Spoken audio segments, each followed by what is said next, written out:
Welcome to the final day of the Jehovah's Witnesses 2022 Pursue Peace Convention, brought to you by my beautiful patrons, where we'll take a look at the Sunday morning program after skipping these useless musical segments. We start with, of course, a symposium made around a drama, because that's just how lazy and formulaic spiritual food is nowadays. This talk is about how to sow peace, but with a Jehovah's Witness twist. We reap what we sow. The only way for us to reap peace is to sow it. And as we put in the work to achieve it, we trust that in due time, we will reap the benefits. But what if the offense is more serious?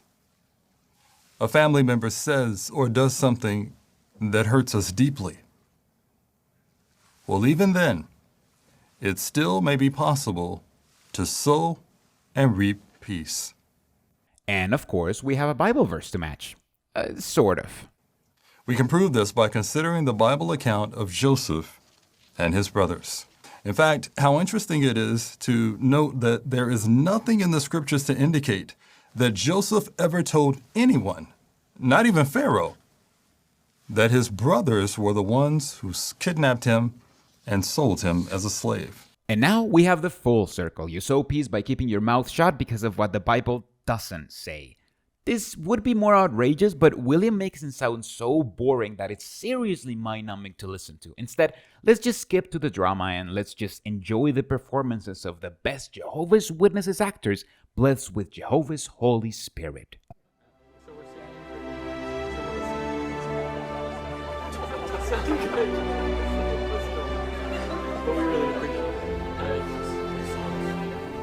And every morning, and I mean every morning, there's Jeremy singing at the top of his lungs. Okay, I wasn't the only one. No, but you were the loudest. Spoken like a true big brother.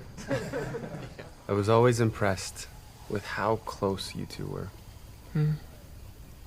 Well, wasn't always that way. Before this goes on, what do you think the issue will be? Do you think they'll fall out of friendship because of a work conflict? Maybe one of them doesn't go to the meetings as much? Or maybe this guy likes the other guy's wife? Take a mental note of your guess as we check out what happens. No. I mean, it started out that way. Nick and I, we weren't just brothers. We were friends. But then the family business ran into trouble, and what started as a small disagreement just exploded. How our business works. Instead of criticizing, could you just once?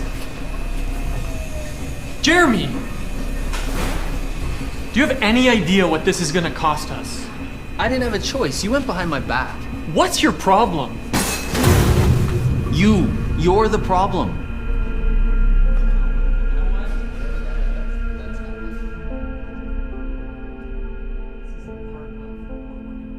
We tried to work it out. But things just got worse. It was like a door slammed shut between us. On the outside, I acted like everything was fine. But inside, I couldn't let it go.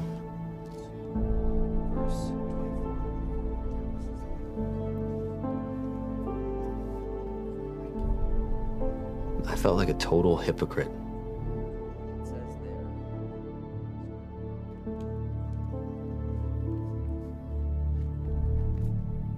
And that had to change.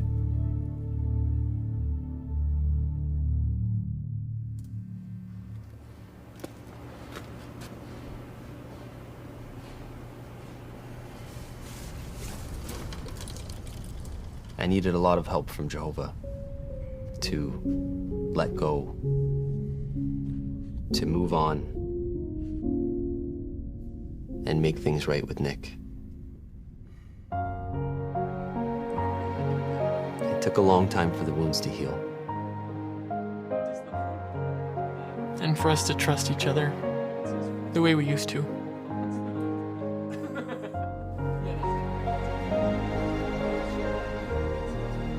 But we did.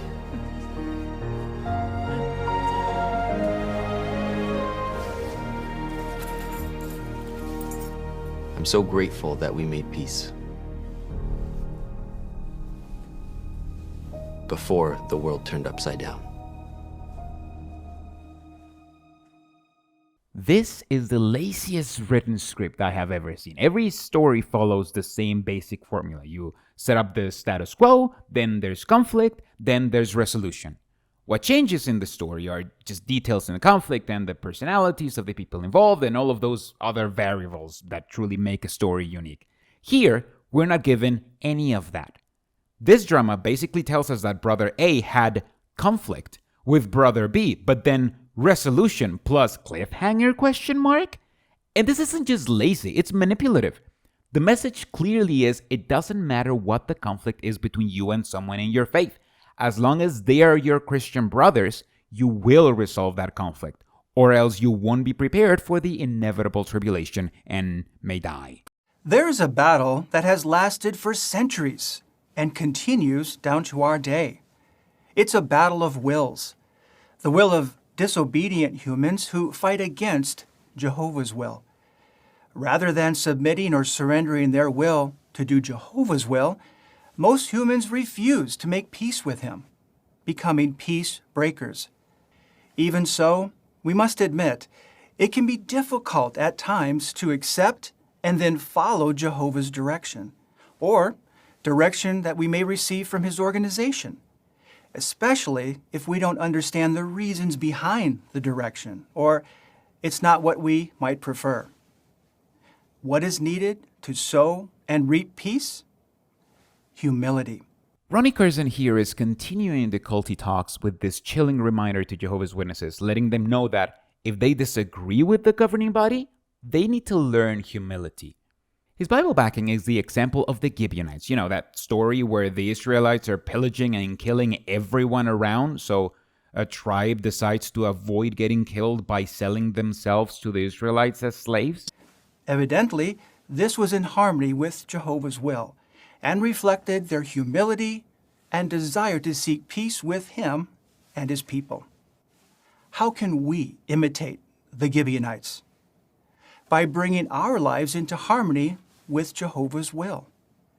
For some, this may require making big changes, adjusting their thinking, giving up harmful practices, and avoiding bad associates. We can also imitate the Gibeonites by being willing to perform whatever assignments we are given humbly to support pure worship. Okay, so that story of a tribe pretending to be from far away and selling themselves into slavery was evidently pleasing to Jehovah, because Jehovah loves it when people use deception as long as the outcome is slavery, I guess. And how can you imitate the Gibeonites? By not doing what they did and instead obeying the organization. Is that what we're doing now? Are we just reading random Bible verses to support whatever we want to say? I can't wait until they use the example of the daughters of Lot taking advantage of his dad by getting him drunk and doing it with him, and letting us know how that too shows us we need to bend over so the governing body can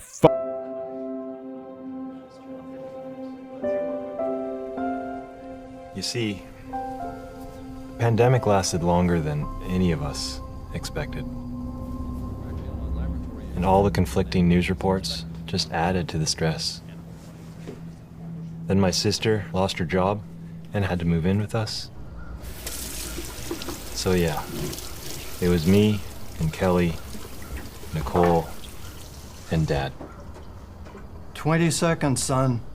20 seconds.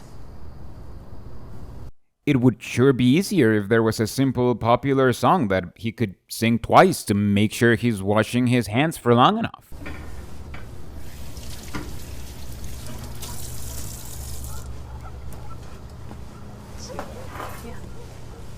Where's your mask? Don't worry, Here. You can use this one. I won't get near anyone. Gary. Listen, nobody at the warehouse is wearing masks. And do you know how many people have actually gotten sick? 0. So far. You saw the last governing body update. We can't let down our guard, not now. Dad, I get it, okay? Look, I think it's great that the brothers are trying to keep us safe. But But what? don't you think that they're, overreacting?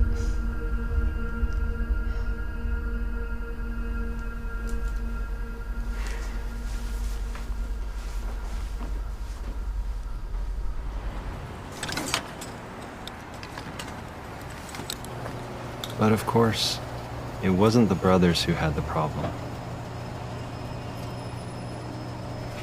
It was me. A week later, I found out that a friend in our service group was in the hospital with COVID-19. He was young, and he'd been taking all the right precautions. I had really let my guard down.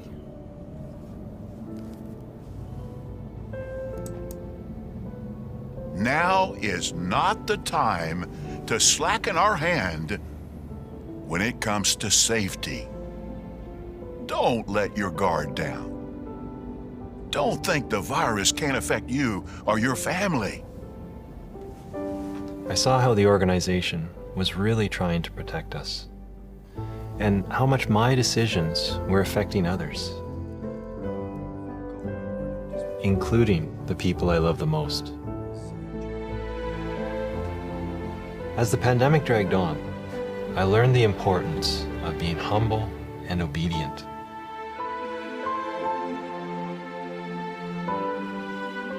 Following Jehovah's direction didn't just help us stay safe. It brought us peace. This video is the most meta video they've shown in the convention yet. Whereas spiritual food used to be about biblical stories and what we can learn from them, nowadays spiritual food is about brothers doing what the spiritual food tells them to do.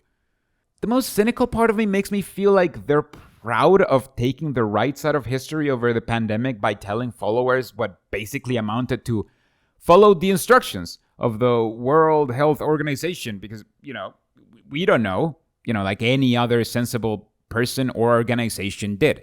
They're completely ignoring the fact that Jehovah's Witnesses died disproportionately during the pandemic, at least in some areas.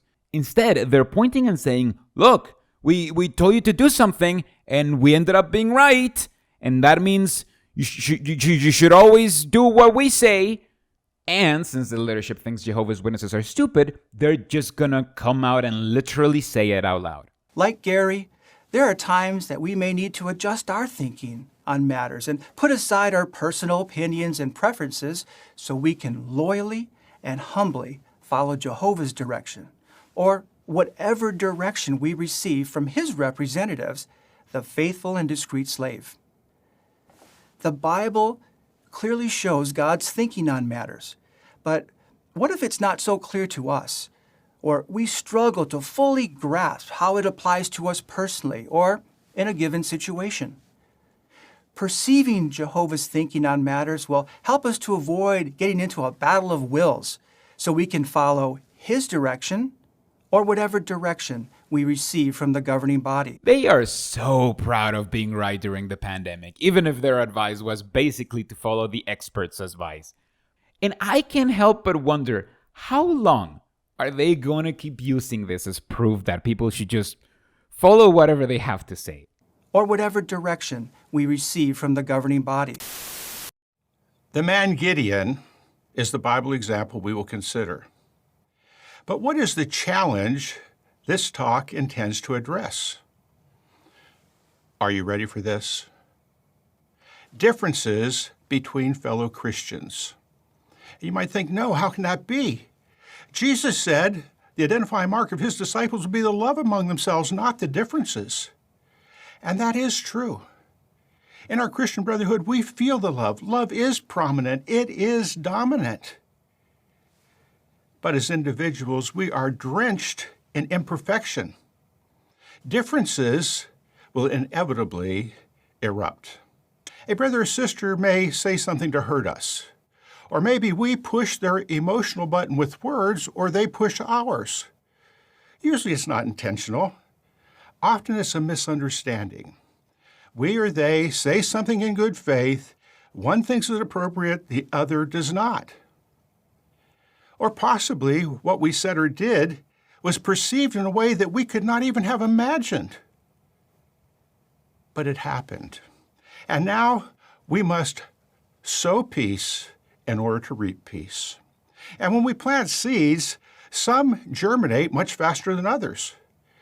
In the opening talk of this symposium, it acknowledged that a farmer trusts he will see results in due time. Kenneth Flodin opens his talk in his unique style, and it's so easy to get lost in his mannerisms instead of actually paying attention to what he's saying. His speech follows the same formula though. Pick a topic, pick a random Bible verse, pretend they're related, skip to the drama. In this case, the topic is make sure to never give anyone in the religion an excuse to dislike you. And his Bible verse is the story about Gideon, which I'm sure has something to do with this. If we find ourselves at odds with a fellow Christian, the Bible example of Gideon can help us to sow and reap peace. Now, Gideon was at war with the Midianites, and he asked his fellow worshipers, the Ephraimites, to help chase them down. Judges chapter 8. They had tremendous success. We say, great.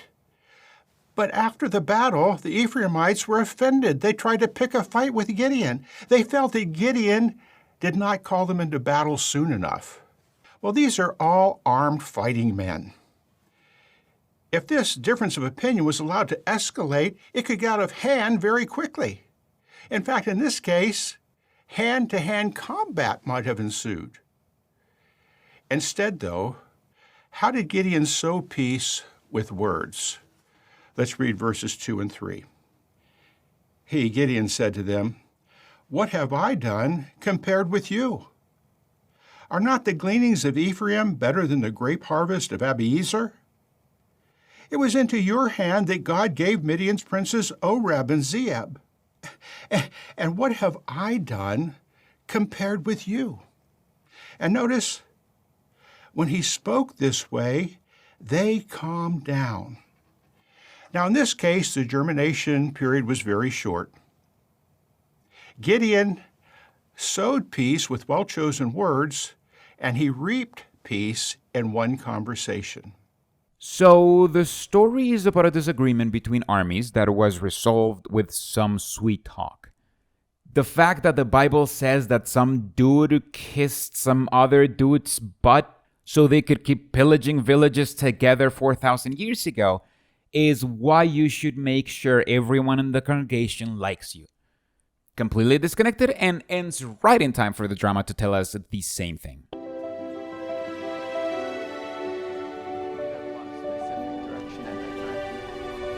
And you know how Jehovah's people are. When there's a need, our brothers step up. So even though we had a lot of work to do back then, we always had willing workers.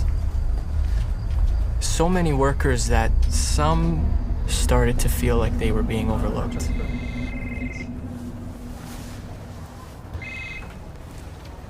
Hey, Ray, what's up? Hey, Matt, I hear you're organizing the food distribution for our congregation. Yeah, trying my best. Yeah, well, can I give you a hand? My truck's all ready to go. We actually finished just loading up for the day, so I think we're good. But wow, yeah, thank you very much for offering. Okay, when's the next run? You know what, Ray, we're about to pull out right now. Is it okay if I call you back? Yeah, sure.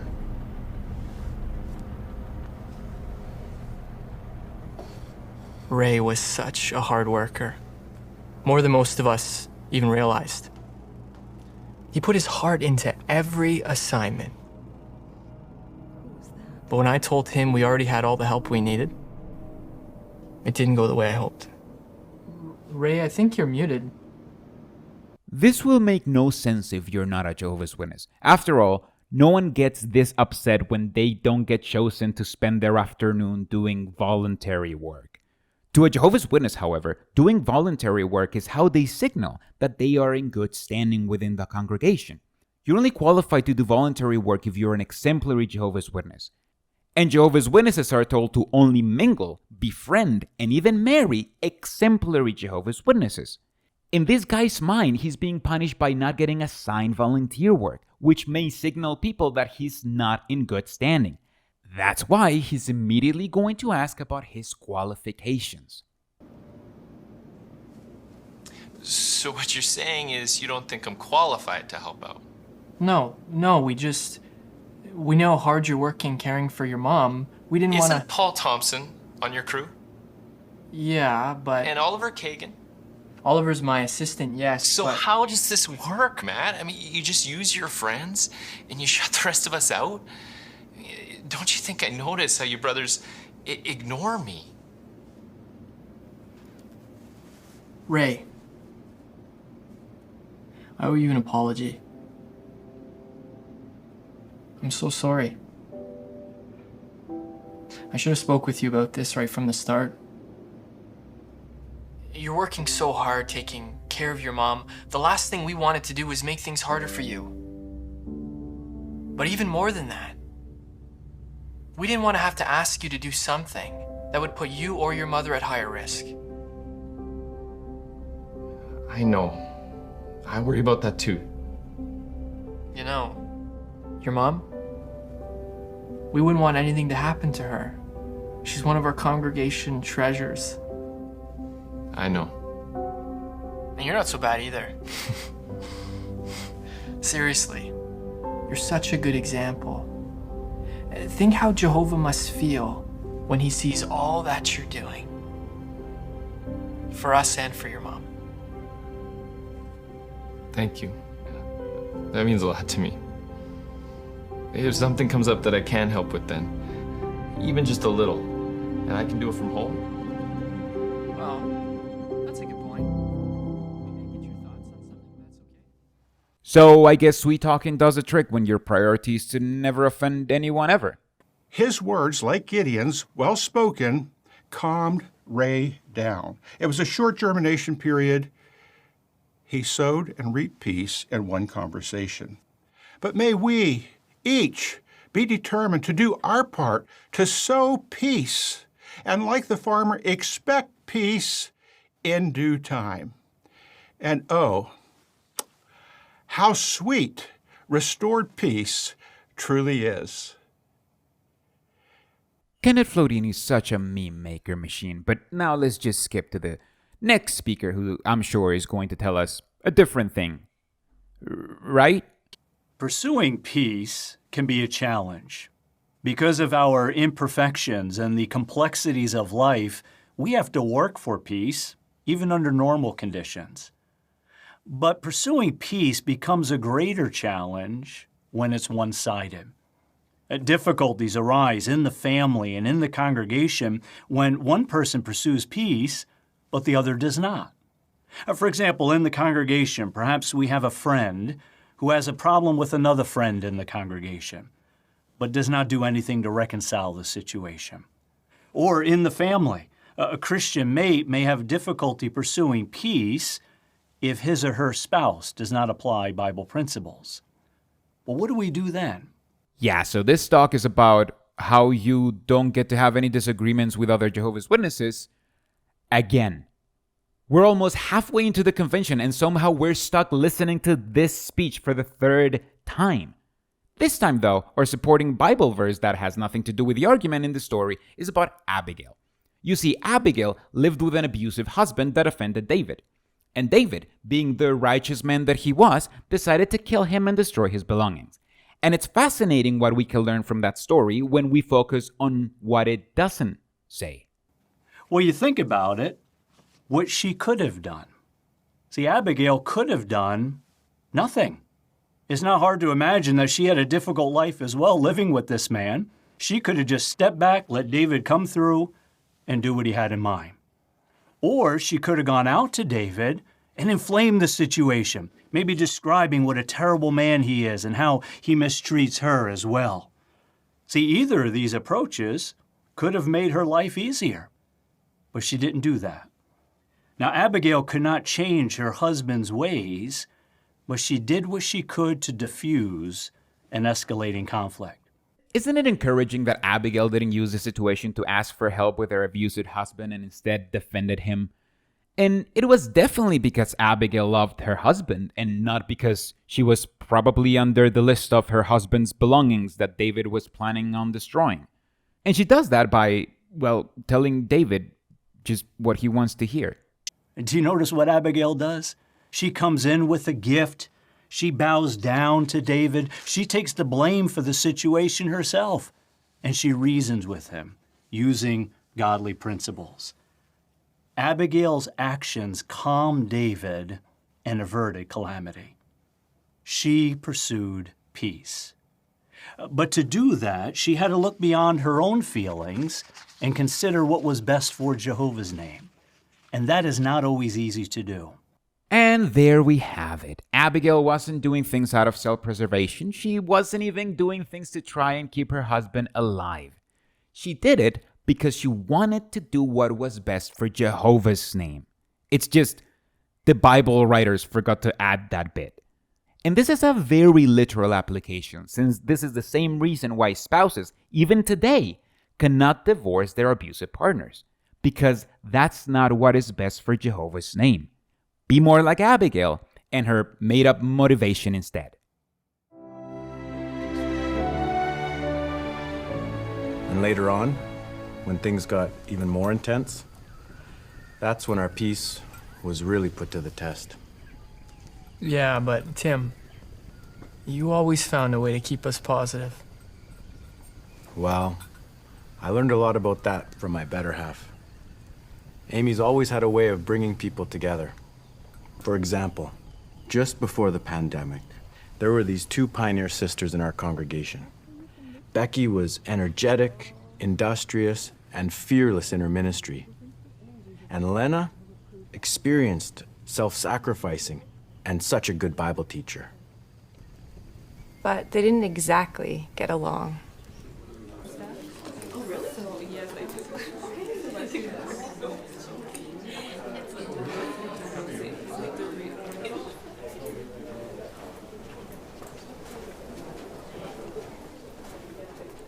You ready to go? Are you okay? It's Becky. She's just such a phantom pioneer. We never see her. I'm sorry, but she just needs to be more serious about her ministry. Well, she's been doing metro witnessing and... I know, and LDC too, right? She does plumbing? concrete.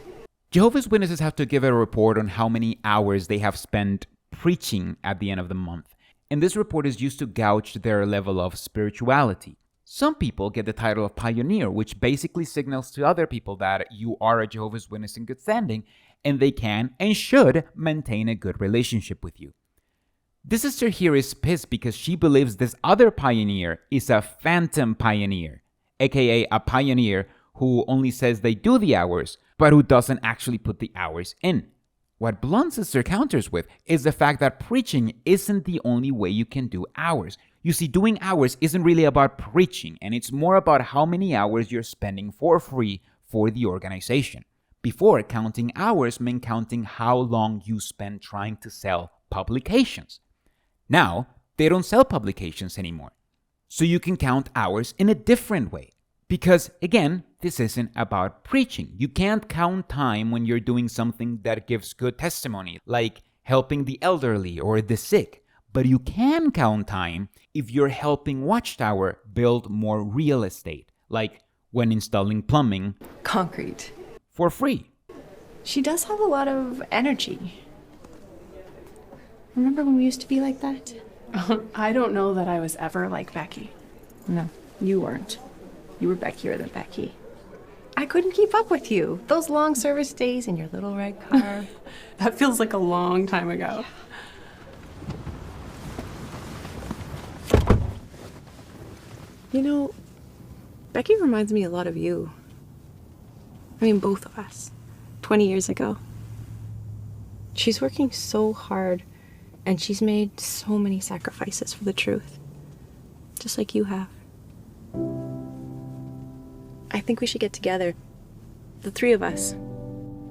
You should get to know her better.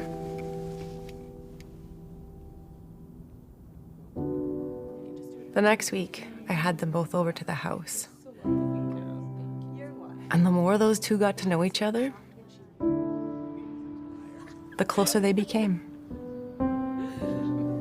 You know that proverb, the tongue of the wise is a healing? Amy taught me what that verse really means. Okay, everyone out.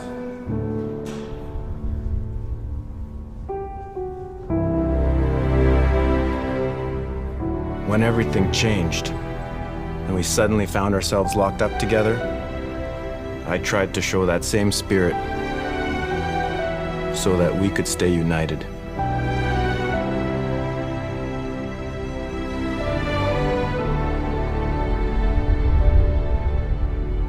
And with Jehovah's help, we did. Again, ending with a little bit of conflict. Jehovah's Witnesses believe that they will be persecuted for their beliefs inevitably very soon, and they'll have to go through this Holocaust-like scenario right before God annihilates everybody except good Jehovah's Witnesses who get to live in a paradise forever.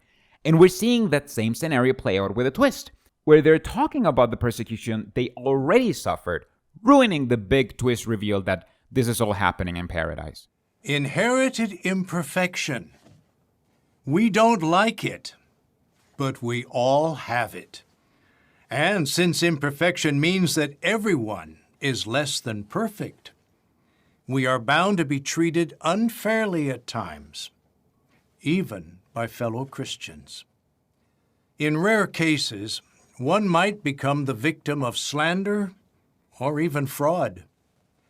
Consider with me an account about slander that occurred in the nation of Israel in the days of King David. It's about a man named Mephibosheth, who was slandered by a man named Ziba. Examining the way that Mephibosheth handled this matter can be of real help to us to sow peace and to reap peace. Listen, this story is long and boring, so we're gonna skip all of that. It's basically a story about someone saying lies about this guy to David, and David, being the righteous man he is, wait, didn't we just do this? Just believes the slander and gives away his lands. And years later, when David is proven to be wrong, this guy is like, oh, I don't even care about that. And instead of the story being like many others meant to perpetuate the fallacy of monarch superiority, where peasants are more concerned with whether or not a king is disturbed than if they get to keep their property. This is about Jehovah's Witnesses being more concerned about the reputation of their religion than on fixing an injustice. First time we met David, we were in chains. I'd seen a lot of things during my time as a guard, but nothing like the peace that you all had. Prison chains may be strong, but we all had something much stronger. But we had to work for that peace. Right, Phil? That's right. See, there was a misunderstanding that got blown all out of proportion, and I didn't handle it the best. The more I tried to defend myself, the worse it became. Brothers, there must be some mistake. This isn't true. You know me.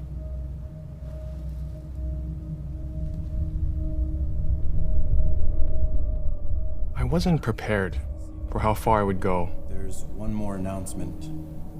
Brother Philip Kim is no longer serving as an elder. Well, that brings our meeting to a close. The next few months were a real struggle. But when more details came to light, I thought I'd be reappointed. But I wasn't.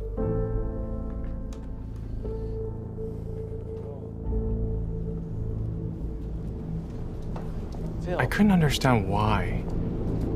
Phil, come on. I felt bitterness growing inside.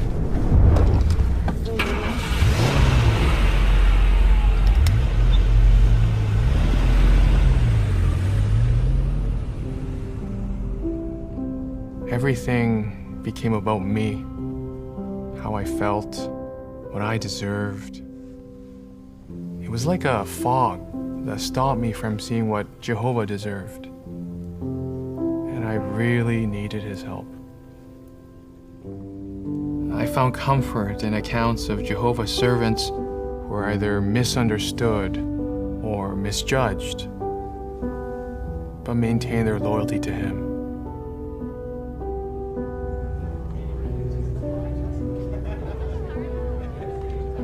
They helped me realize that it's a privilege just to be in Jehovah's organization. Being at peace with my brothers was more important than any appointed position. Without peace, I don't know how we could have managed what was to come.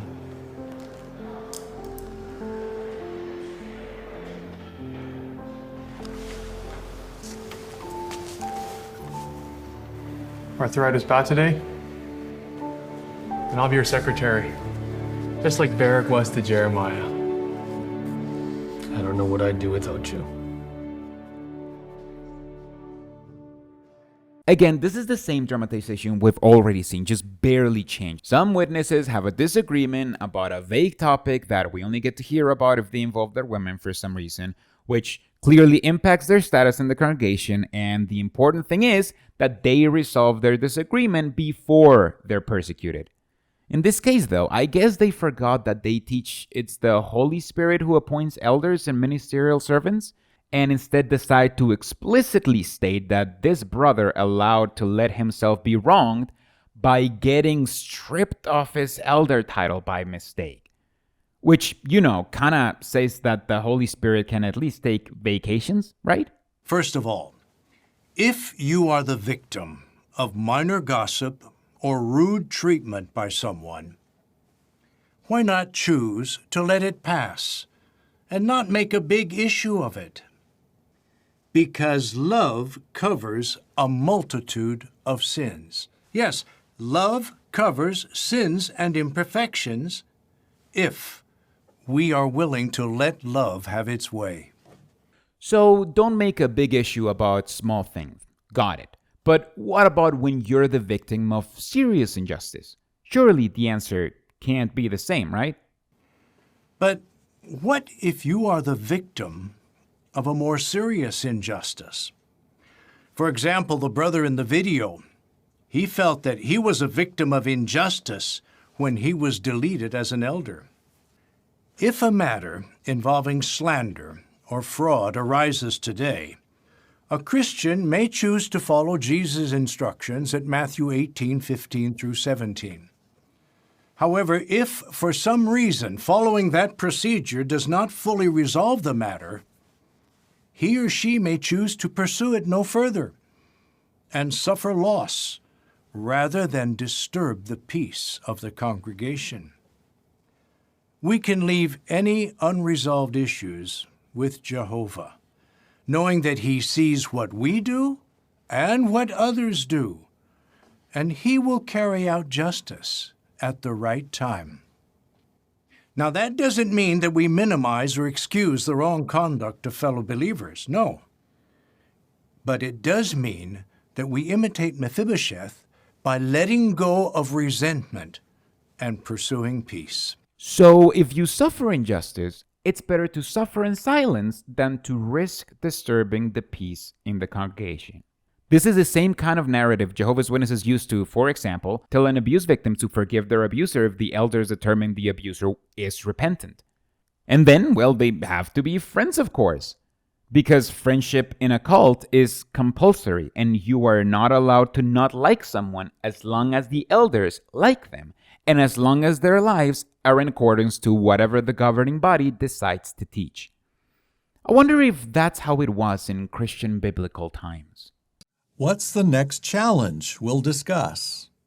It's a disagreement between elders. If you're an elder, have you experienced that? Were voices raised? Did tempers flare? Has a friendship with a fellow elder cooled off? Though we rightly expect appointed brothers to be exemplary, the fact is, all of us, including elders, are still imperfect. Differences in backgrounds, personalities, experience, and opinions can lead to disagreements. And a disagreement, if not resolved, can disrupt our peace and that of others. This is an odd talk because it again exposes the human nature of the religion. All elder meetings are held in private, and regular publishers cannot listen to them or wonder what it is that was said in those meetings. Instead, when elders decide to disfellowship someone, they're reassured and told that they're guided by the Holy Spirit, and that we must trust that Jehovah's hand was behind every decision.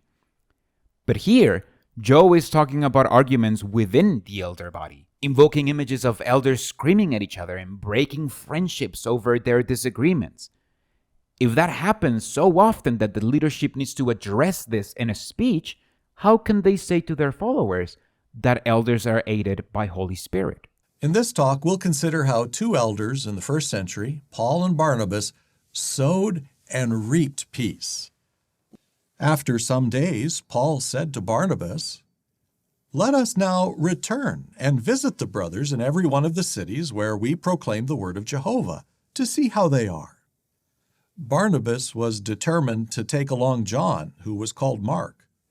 Paul, however, was not in favor of taking him along with them, seeing that he had departed from them in Pamphylia and had not gone with them to the work. At this, there was a sharp burst of anger, so that they separated from each other, and Barnabas took Mark along and sailed away to Cyprus. Because in time, it appears that Paul and Barnabas put this matter behind them. A short time later, in Paul's letter to the Galatians, he wrote about Barnabas and the activity they had enjoyed together, and Paul did not bring up their dispute. Yes, it seems that Paul and Barnabas resolved their disagreement. Again, this is learning from what the Bible doesn't say. The Bible doesn't say that Paul was in the wrong for having a disagreement with Barnabas or vice versa. It doesn't say how long they held a grudge. It just says that they just had a temporary disagreement and it never brings it up again. Now, let's think about that, brothers. What made that possible? It's this. Long before their disagreement, they had shared together in an exciting ministry. For years, they were united in what the Bible calls a bond of peace. Despite not knowing anything about the resolution to the disagreement, Joe here says he knows how they resolved it because the Bible has a random verse of a bond of peace. You know, there's more to the story. Phil didn't know just how tense things were between Tim and I. No idea. We never talked. I mean, really talked about it. Until it was too late.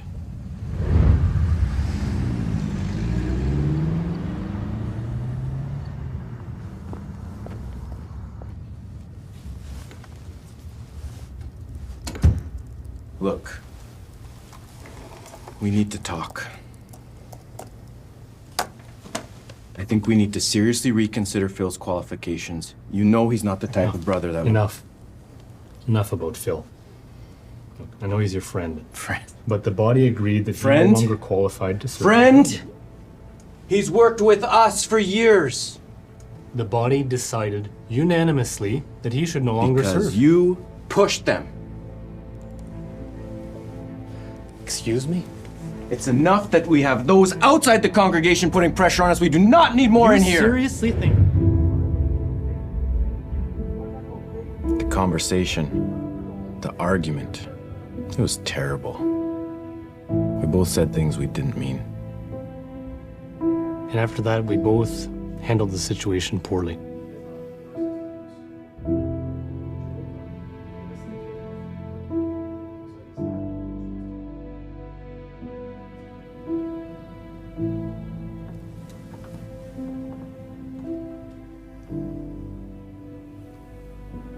We need to make things right.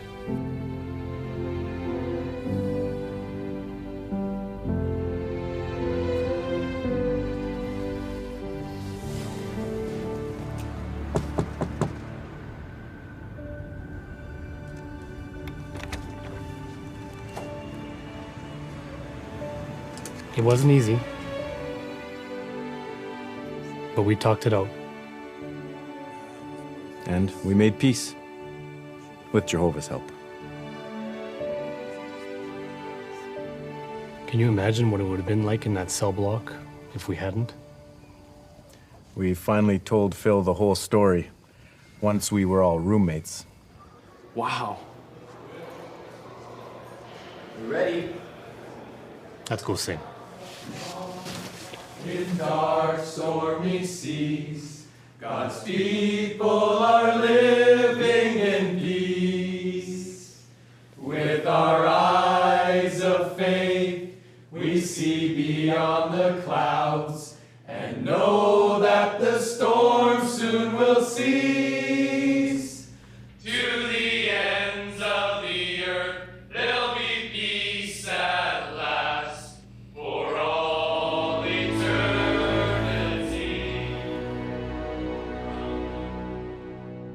So now we have elders actually arguing about power dynamics like they're in high school. But isn't it great to see that they resolved everything before they started to get persecuted just in time to give testimony so the prison guard would be spared in Armageddon? Because the only way this guard gets to join the witnesses is if this isn't the Great Tribulation, just kind of looks like it is. Which means that they got persecuted here, but then the Great Tribulation happened off camera, and then paradise. Why are you not talking about the Great Tribulation? Sounds like, isn't the Great Tribulation like the worst thing ever?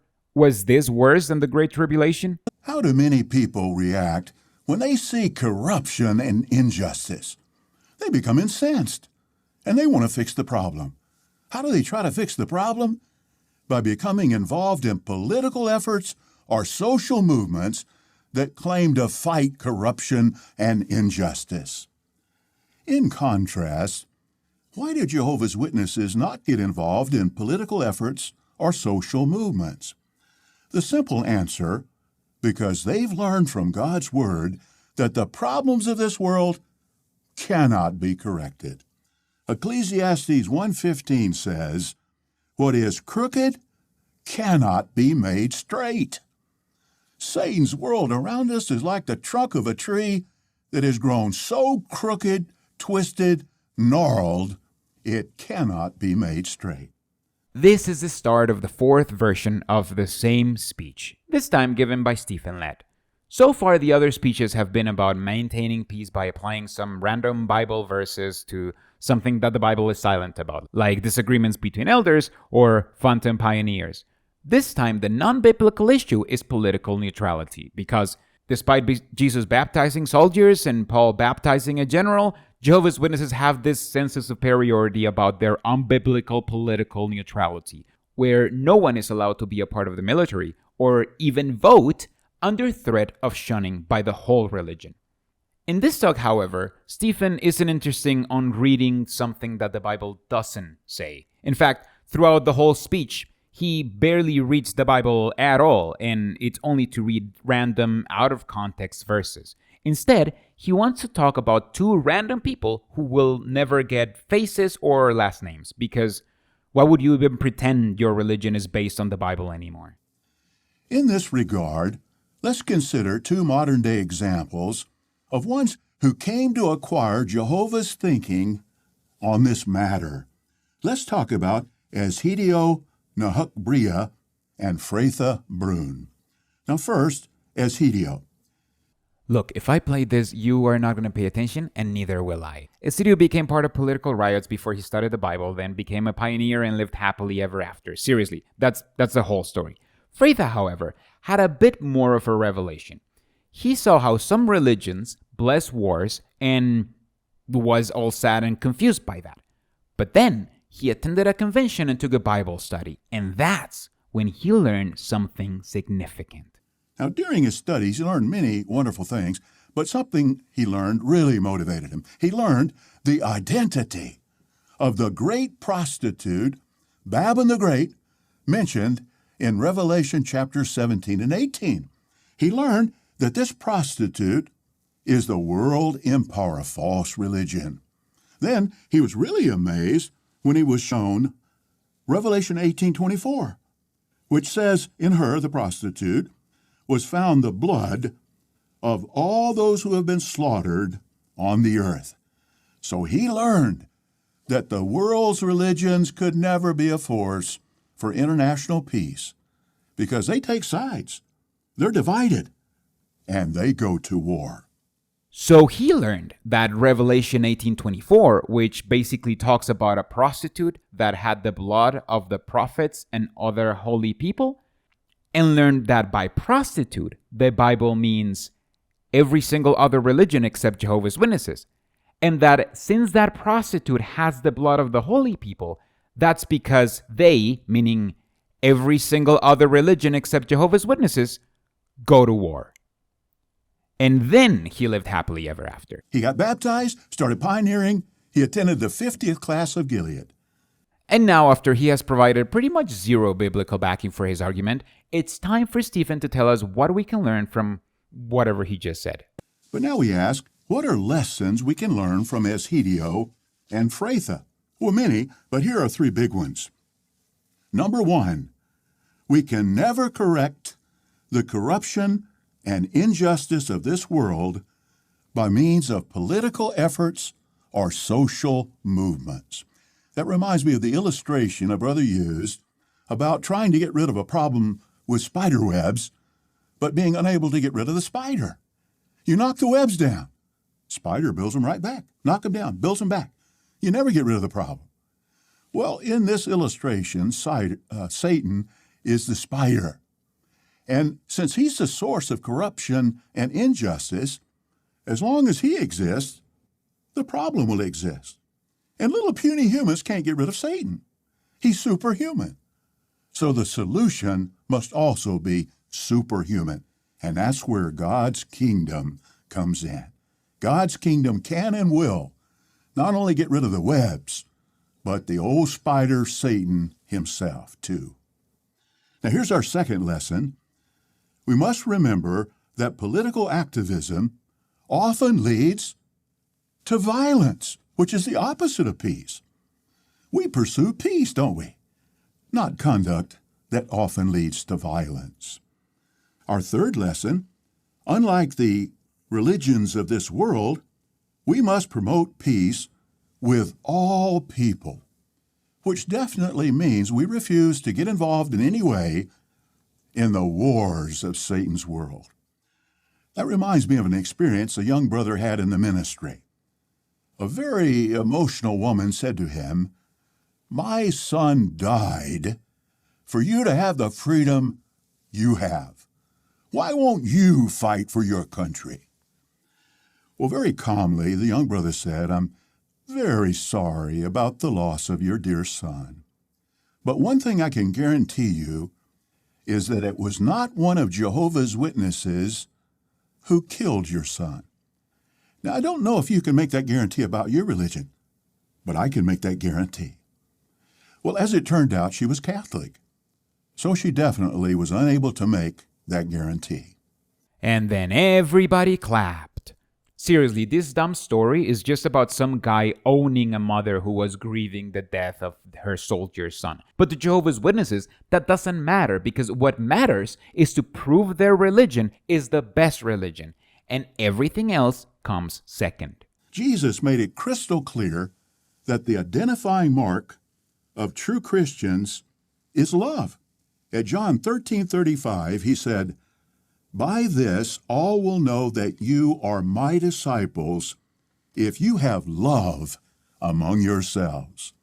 So, dear interested ones, see for yourself whether this genuine love exists among Jehovah's Witnesses. But now we say to those of you who are already Jehovah's Witnesses, please continue to cultivate and show love for the whole association of brothers. This little clip just shows how much self-awareness the leadership lacks. An interested one, or someone who's watching this while not being a part of the religion, would have so far seen nothing but speeches telling Jehovah's Witnesses that they should keep the peace even if it's forced, and that they are not allowed to say negative things about people who have special titles.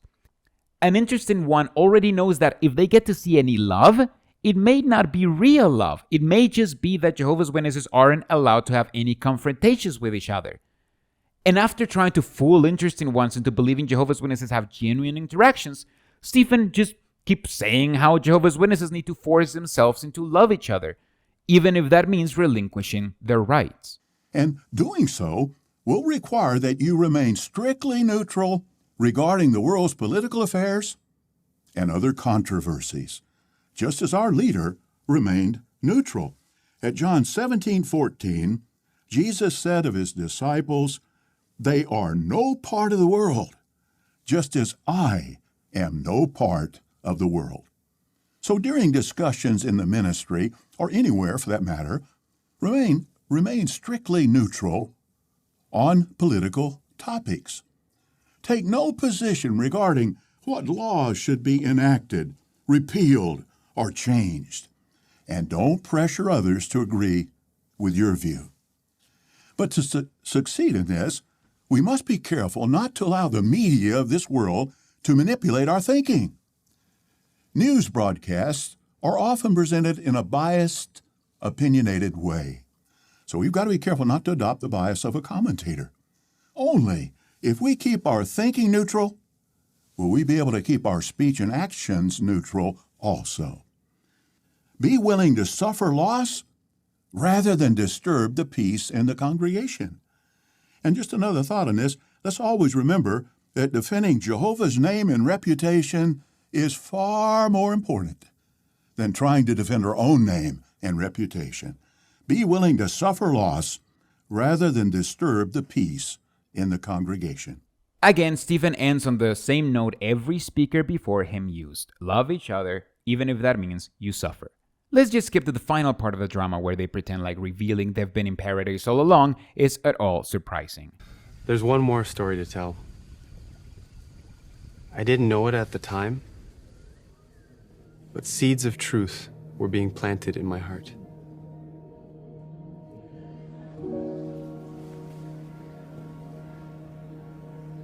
You were all so different. I couldn't understand it.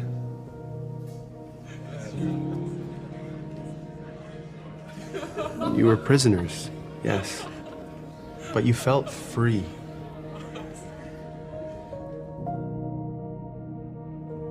Truly free. After you were released, it became clear to me that you have God's blessing. And I wanted to know why. Phil helped me find the answer. And you will know the truth, and the truth will set you free. Phil encouraged me to make the truth my own, though I had real trouble at first. With all the turmoil going on at the time, the idea of being peaceable and waiting on God's kingdom, it was hard to grasp.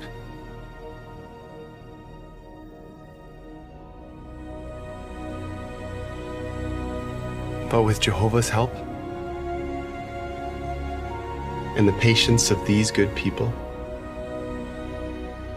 I was baptized before the start of the Great Tribulation.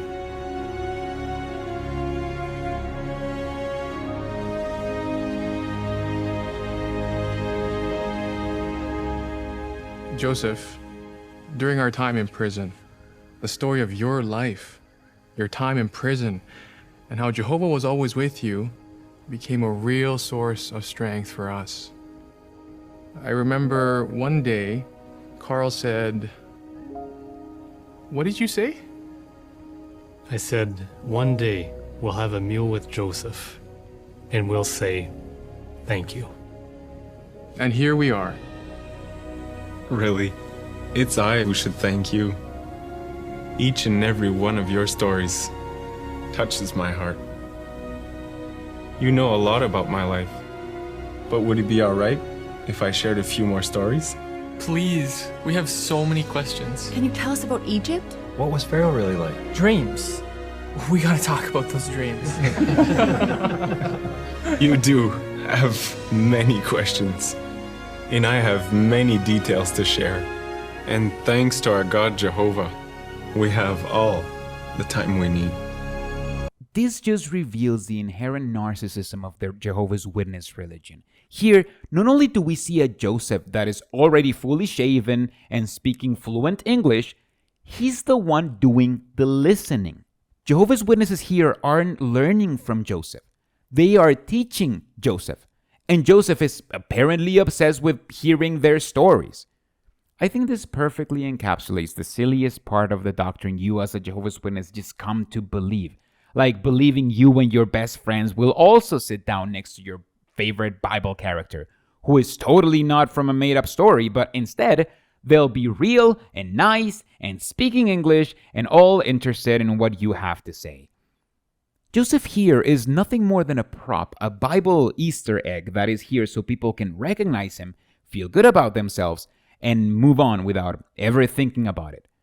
But now, let's end the convention with a talk given by the world's most boring robot. Is it realistic to believe that you can be a friend with God? If until now you've answered no to that question, please consider this. The lives of millions of people today prove that friendship with God is possible. Their lives prove that we can find a peaceful and meaningful life now, as well as hope for an everlasting and peaceful future. If you desire that for yourself and others, we urge you to listen to this scriptural talk. We listen carefully to the following 4 key points that may help you to see that friendship with God is truly possible. We will then develop each one. First, this is just a boring speech that you've already heard if you've ever read or heard anything about Jehovah's Witness theology. It's a basic, boring speech given by a basic, boring man. So I'll just show you the highlights, like when he compares sin to a pandemic. Death spread to all men. This pandemic of sin has a 100% infection rate and a 100% mortality rate. No human can escape it. As Paul said, death spread because they had all sinned. Or that bit where he talks about the things you learn as a Jehovah's Witness that are both interesting and accurate. We nurture this friendship by reading and studying God's Word, the Bible.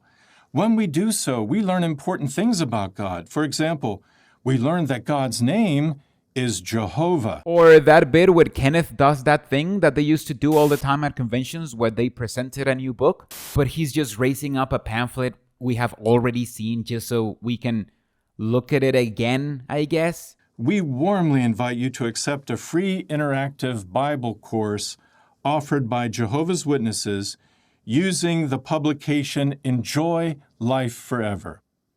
Here's what it looks like.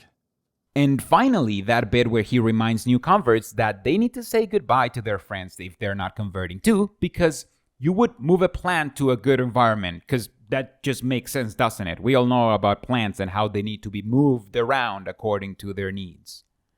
Now, we'll list 4 more things that those who desire to become God's friends must do. They are: imitate God's qualities, reject thinking and actions that offend God, associate with those who want to be God's friend, and avoid friendship with people who ignore or mock God's standards. Now, a few things in that list speak for themselves, don't they? Such as associate with those who want to be God's friend and avoid friendship with people who ignore or mock God's standards. That makes sense, doesn't it? Think back to our illustration about the houseplant. You must not only water and nurture it, but you must keep it in the right environment, one that helps it to grow. Likewise, associating with those who also want to be God's friend is the right environment for us. But before Kenneth is done, he introduces a little video about being friends with God that I found a bit interesting.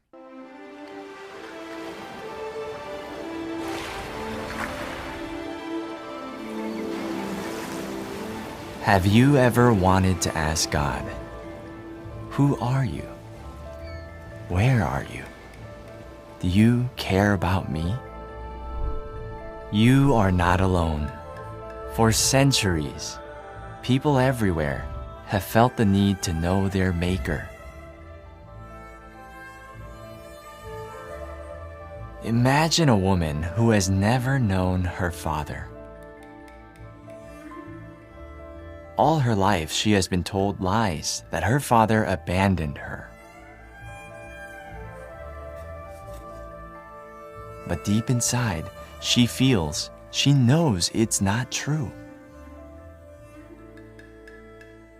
One day, she receives a letter from her father. She learns that he is alive and that unbeknown to her, he had been reaching out to be part of her life since the day she was born. The daughter learns who her father is.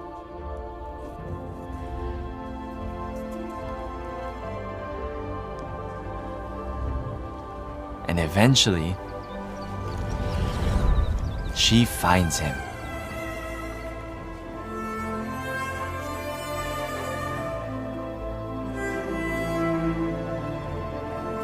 This is an interesting analogy. For one, it has absolutely nothing to do with the Bible. Again, the Bible is merely a prop and could be substituted by pretty much any holy text. In this illustration about a father who is trying to reconnect with his daughter. Now, obviously, you can see where this is going. The people lied to this lady about her father, and she reconnects with him, and she's happy, and in a twist no one saw coming, the Bible is like God's letter to us. And if we reconnect with him through the Jehovah's Witnesses, we'll be happy as well. But this illustration gets something wrong, because it shows the daughter not only being moved by her faith in her dad, but actually meeting her dad after writing a few letters. That's not how it goes for Jehovah's Witnesses. If we wanted to use this illustration accurately, we can say that the father who's trying to reconnect with her grown-up daughter keeps writing letters about how rich and powerful he is, but he somehow keeps reminding the daughter of how happy the daughter is when she donates money to him, and how happy he is when he sees her working for free in his construction projects. And not only is the daughter doing all of this work for him to notice and remember not to kill her when he goes on a killing spree, she's doing this because some guys are telling her that that's what her father wanted, because the letters don't mention donating money or volunteering in construction projects. If the illustration wanted to be accurate, the daughter is just kind of trusting the guys who are claiming her dad left in charge and are saying the truth, because why would they lie? As that thought-provoking video asked, do you see the need to come to know your Creator? Are you willing to put forth the effort needed to accept His invitation and become His friend? No, not really, Kenneth, but thankfully, that concludes the Sunday morning program, leaving us with only one program left. Thank you so much for watching this, especially if you're one of my patrons like these guys over here. I'm thinking of maybe doing a live premiere for the last video, so click the bell if you want to be notified if that happens, and let me know below, is that a good idea? Would you watch it along with me? I've never done anything live here, so I'm kind of afraid of doing it and just hanging out by myself like I threw a party again or something. At the time of recording this, I haven't seen the last convention program, so I don't know how crazy things will get. Will they all meet in paradise like they did a couple of times before COVID? Will we see another governing body member not reveal a new book? Here's what it looks like. Or will we just see a series of repetitive symposiums and dramatizations that are so mind-numbingly boring that become seriously hard to study and edit? I guess you'll have to subscribe and find out soon in the last video of this CRINGEATHON.